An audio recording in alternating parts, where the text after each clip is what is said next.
Halo guys, selamat datang lagi di channel YouTube ini. Akhirnya setelah sekian lama aku menampakkan diri lagi di channel YouTube ini. Mungkin terakhir upload itu sekitar bulan Desember tahun lalu ya, tahun 2023. Dan ya memang tahun 2023 aku dan 2024 sampai hari ini agak sedikit berbeda ya. Kalau 2023 aku tahun lalu aku masih bisa hahaha, jadi mungkin masih bisa rutin upload video, tapi ternyata 2024 ku dari awal tahun sampai hari ini cukup padat pekerjaan di kantor, jadi agak kurang leluasa untuk membuat konten. Nah, tapi hari ini aku ada kesempatan untuk membuat konten lagi. Dan seperti yang kalian lihat, ada sesuatu yang baru di gigi aku. Jadi aku sudah pasang behel gigi. Dan itu topik yang ingin aku bagikan di video kali ini, yaitu tentang behel gigi dan kesehatan mulut. Setelah pasang behel dan bolak-balik ke dokter gigi, ada hal baru yang aku dapatkan. Aku mendapatkan pengetahuan baru tentang kesehatan gigi dan mulut, dan aku rasa itu bermanfaat untuk teman-teman. Jadi aku ingin membagikan pengalaman ini, pengetahuan baru ini kepada teman-teman mungkin yang membutuhkan edukasi ini anjay. Meskipun aku bukan dokter gigi, bukan perawat gigi, tapi berdasarkan pengalaman aku dan juga penjelasan dari dokter gigi aku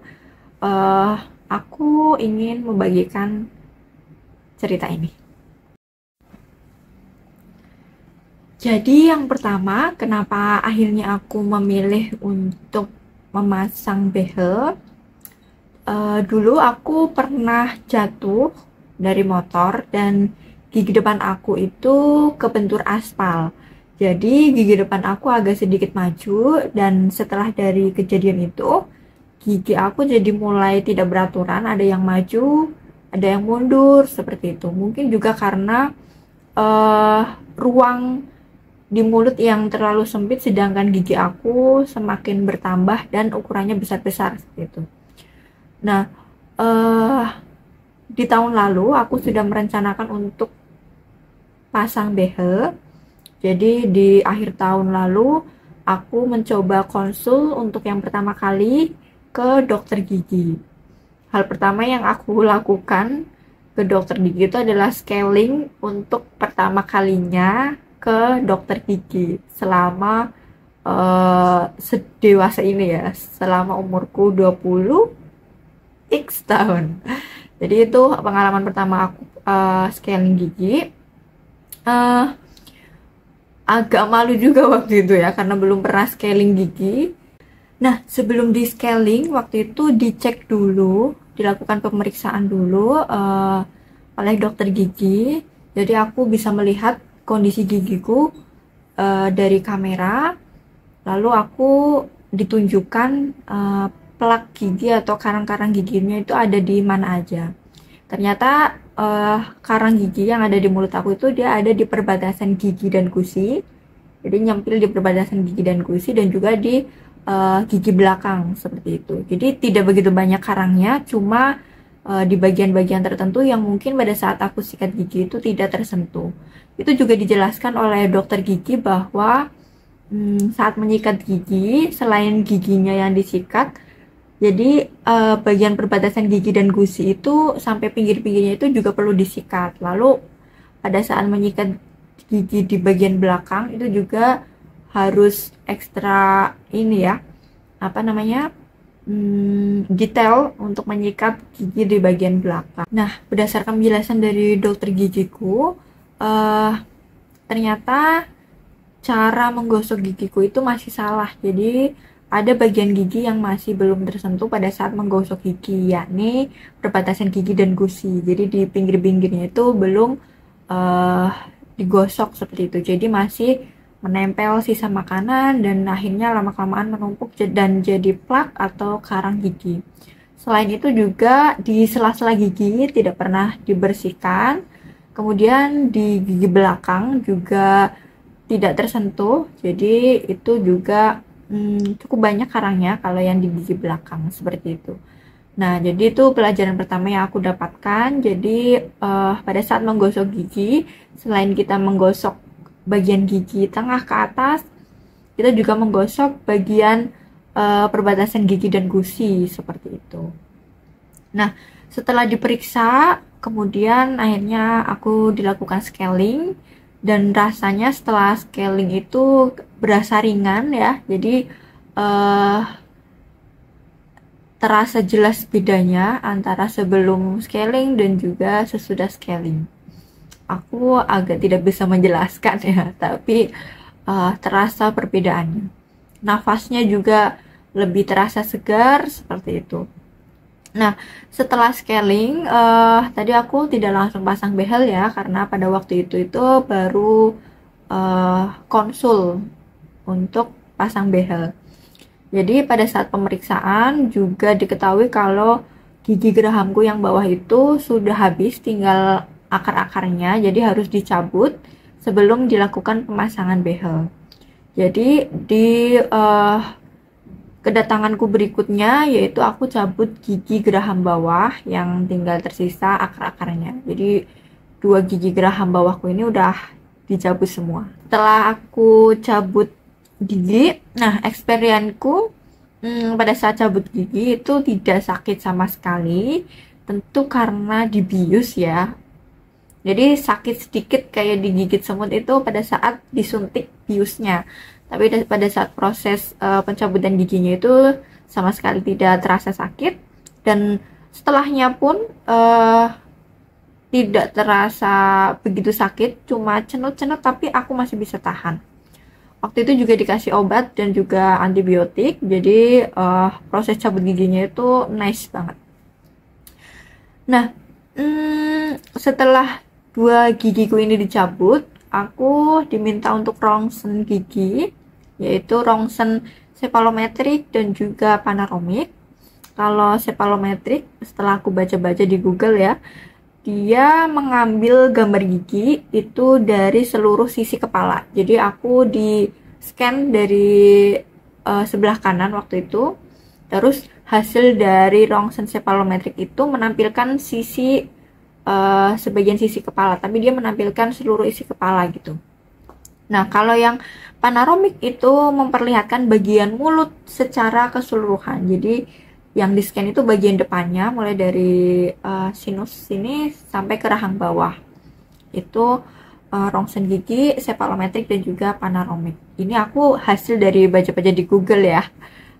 Ini juga hal baru juga buat aku, pengetahuan baru juga buat aku tentang rongsen gigi sebelum pasang behel, karena aku baca-baca di TikTok banyak praktek-praktek pemasangan behel itu yang dilakukan dengan tidak melakukan rongsen gigi, atau bahkan di tukang gigi yang mungkin kompetensinya belum memadai, atau di salon-salon seperti itu yang memang bukan kompetensinya dari dokter gigi seperti itu ya. Itu juga perlu diwaspadai teman-teman, karena tentu hasilnya tidak sesuai dengan yang diharapkan.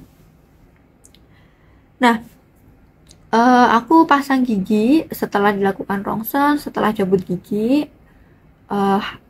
aku memilih untuk pasang behel gigi yang self ligating. Jadi ada beberapa jenis atau macam dari behel gigi. Ada yang konvensional, ada yang self ligating, ada yang lingual juga. Kalau konvensional itu dia menggunakan karet elastis yang berwarna-warni. Jadi yang sering aku lihat itu kawat behelnya itu dia dipasang kawat yang berwarna-warni seperti itu. Kalau yang self ligating ini yang aku pakai, dia itu tidak menggunakan karet elastis. Jadi dia pergerakannya tidak dibantu dengan karet elastis, tapi dia ada klip sendiri dari si jenis behelnya ini.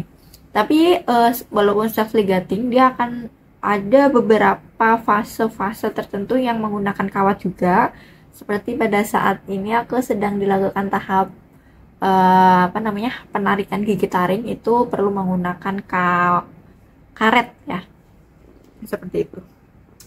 Nah, kalau jenis yang ketiga tadi ada lingual, itu behelnya itu di dalam gigi. Jadi nggak nampak di luar gigi, tapi ada di dalam gigi, seperti itu. Nah, itu sekilas aja ya, karena aku bukan dokter gigi dan juga bukan perawat gigi.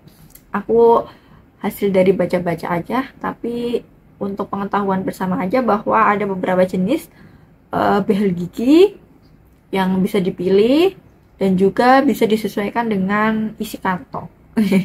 Oh iya, kenapa aku milih self ligating juga? Karena si self ligating ini dia minim merasa sakit, kemudian kontrolnya itu juga tidak terlalu sering, jadi cukup 2 bulan sekali. Sedangkan kalau behel konvensional itu kontrolnya itu setiap bulan sekali, karena dia harus ganti si karet elastisnya. Kemudian rasa sakitnya juga beda ya antara si konvensional sama self ligating ini. So itu setelah aku pasang behel, dan setelah aku pasang behel aku dikasih dental kit yang khusus untuk pengguna behel, jadi semacam ini. Jadi di dalamnya ada beberapa keperluan yang bisa digunakan oleh pengguna behel. Nah, yang paling aku mind blowing ya, atau yang paling aku wah ini harus aku kasih tahu ke teman-teman sih, itu adalah ini. Ini tuh adalah dental floss atau benang gigi, itu yang digunakan untuk membersihkan sela-sela gigi. Ini cara penggunaannya itu tinggal dimasukkan ke sela-sela gigi.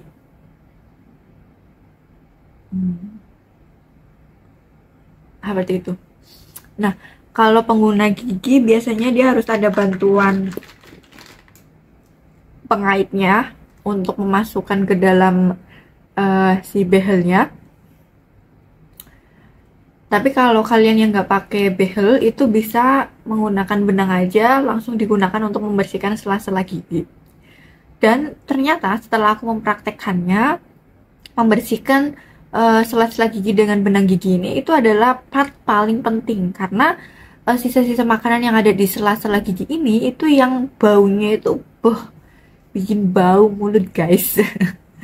Jadi kalau kalian membersihkan sela-sela gigi dengan dental gigi, coba kalian cium deh, pasti itu yang menyebabkan bau mulut. Jadi bagi teman-teman yang mungkin belum menggunakan benang gigi untuk membersihkan gigi, aku saranin bisa mulai menggunakan benang gigi ini untuk membersihkan sela-sela gigi. Kalian bisa beli di Indomaret atau di toko oren ya. Nanti aku kasih linknya juga di bawah deh, boleh. Murah kok, tapi sangat worth it untuk membersihkan gigi kita, untuk mengurangi bau mulut juga, gitu ya guys. Selain dapat benang gigi, nanti si pengguna behel juga dapat ini semacam lilin ya, apa namanya aku lupa, kayak gini. Jadi dia untuk ganjel si behel ini kalau ada rasa sakit sariawan gitu ke sekitar mulutnya. Terus kita juga dapat dapat sikat gigi. Terus dapat ini juga kayak sikat gigi mini, dia kalau untuk membersihkan daerah-daerah gigi yang tidak terjangkau sikat gigi. Kita juga dapat ini kayak jarum jam pasir. Nah, ini juga baru aku tahu kalau kita sikat gigi itu minimal 2 menit. Jadi kalau aku sikat gigi sekarang, aku pasang ini, sebelum dia habis aku belum berhenti menggosok giginya ya. Jadi sekitar kurang lebih 2 menit lah waktu minimal kita menggosok gigi. Jadi dengan penuh perasaan gitu ya. sampai belakang-belakang gitu ya. So, kira-kira itu teman-teman hal-hal baru yang aku dapatkan setelah aku pasang gigi dan bolak-balik ke dokter gigi. So, coba aku simpulkan beberapa hal yang tadi aku sampaikan ya teman-teman. Yang pertama scaling. Jadi semoga kalian ada kesempatan, ada rezeki untuk melakukan scaling. Mungkin yang belum pernah sama sekali, minimal 6 bulan sekali ya. Kalaupun belum bisa atau belum mampu untuk scaling, teman-teman bisa membersihkan sela-sela gigi dengan benang gigi tadi atau dental floss. Kemudian tentu saja sikat giginya yang rajin, minimal 2 kali sehari saat mandi ya. Kemudian, oh ya, ada yang belum aku jelaskan tadi. Ternyata dari penjelasan dokter gigi aku bahwa kita itu terlalu keras memberi beban pada si gigi-gigi seri yang depan ini. Karena ternyata gigi-gigi kita itu punya fungsinya sendiri-sendiri ya guys. Kalau kita di SD mungkin dulu pernah dijelaskan kalau gigi taring itu fungsinya untuk menyobek makanan, gigi geraham untuk mengunyah dan sebagainya. Nah, itu yang juga dijelaskan oleh dokter gigi aku bahwa misalkan kita menarik ini nih apa namanya plastik, kalau kita makan cilok atau makan es gitu ya, kita nyobek plastiknya itu pakai gigi seri yang di depan ini, padahal kita bisa menggunakan gigi taring. Nah, itu yang bisa menyebabkan salah satu hal yang bisa menyebabkan si gigi-gigi kita itu maju ke depan gitu guys, karena kita ternyata kita memberi beban yang berat pada gigi-gigi kita gitu. Kemudian pada saat mengunyah makanan juga yang keras atau yang lembek atau berat gitu, kita menggunakan gigi geraham yang bagian belakang seperti itu. Nah, terakhir yang juga jadi pertanyaan mungkin, pasang behel itu dosa nggak sih guys?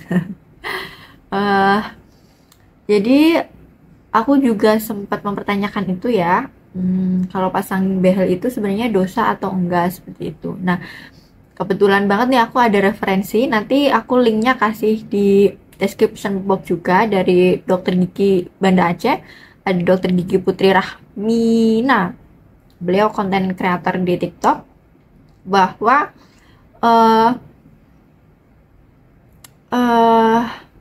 perawatan behel itu tidak hanya mengembalikan fungsi estetik. Jadi ada yang bilang itu kalau pasang behel hanya untuk cantik-cantikan gitu, gaya-gayaan, itu dosa gitu ya. Jadi perawatan behel itu tidak hanya untuk membuat estetik atau mengembalikan fungsi estetik gitu, tapi juga bisa memperbaiki fungsi pengunyahan, fungsi bicara dengan lafal yang jelas seperti itu. Dia juga menjelaskan misalkan gigi tonggos atau gigi cameh yang tidak diperbaiki itu akan mengakibatkan sulit menutup mulut. Iya bener guys, ini aku masih agak sedikit tonggos kan, karena ini tuh dia dibawa ke depan seperti itu. Jadi dia lurus sama si kawatnya, jadi masih agak tonggos. Nah itu sulit menutup mulut nih. Jadi mulutku nggak rapat gitu kalau aku nggak ada usaha untuk menutup mulut. Jadi dia sulit untuk menutup mulut.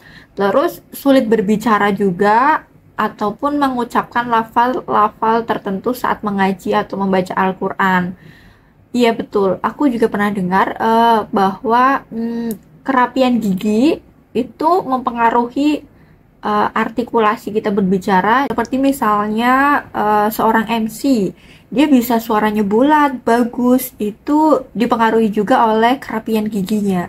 Seperti itu. Bisa juga kesulitan mengunyah dan juga tidak percaya diri, seperti itu ya guys. Kemudian gigi berjejal, kayak kasusku ini juga, yang tidak dirapikan itu akan membuat penumpukan sisa makanan di sela-sela gigi sehingga gigi gampang berlubang. Ini betul banget. seperti yang dijelaskan oleh dokter gigiku juga, bisa jadi karena gigiku itu berjejal, jadi ada yang maju mundur kayak gitu. Jadi sisa-sisa makanannya itu menempel karena pada saat menggosok gigi itu ada bagian-bagian tertentu yang tidak terjangkau oleh sikat gigiku, seperti itu. Kemudian mengakibatkan penumpukan sisa makanan sehingga giginya gampang berlubang, terus banyak karang gigi, peradangan gusi, sulit berbicara, dan juga mudah sariawan karena sering tergigit. Ya, kasusku juga kayak gitu, guys. Kemudian misalkan kalau giginya berjarak atau jarang-jarang, itu rentan sekali untuk menyelip plak sehingga gigi rentan berlubang, bau mulut, dan tidak jelas saat berbicara ataupun mengucapkan lafaz-lafaz tertentu saat mengaji, serta menjadi kurang percaya diri. Jadi itu beberapa poin-poin yang menjadi landasan kalau perawatan behel itu diperlukan ya guys, bukan semata-mata hanya karena estetik atau cantik atau gaya-gayaan karena punya uang kayak gitu. So itu aja yang ingin aku sampaikan di video kali ini. Semoga ada manfaatnya yang bisa diambil. Semoga kalian juga bisa mempraktekkan dalam kehidupan sehari-hari ya, walaupun sesimpel benang gigi ya guys, atau menggosok gigi. Tapi aku harap ada hal-hal yang bisa diambil dari setiap konten yang aku share ini. Terima kasih teman-teman, jangan lupa like, comment, subscribe. Sampai jumpa di video-video selanjutnya. Semoga kalian sehat, happy, dan bahagia selalu. Bye-bye.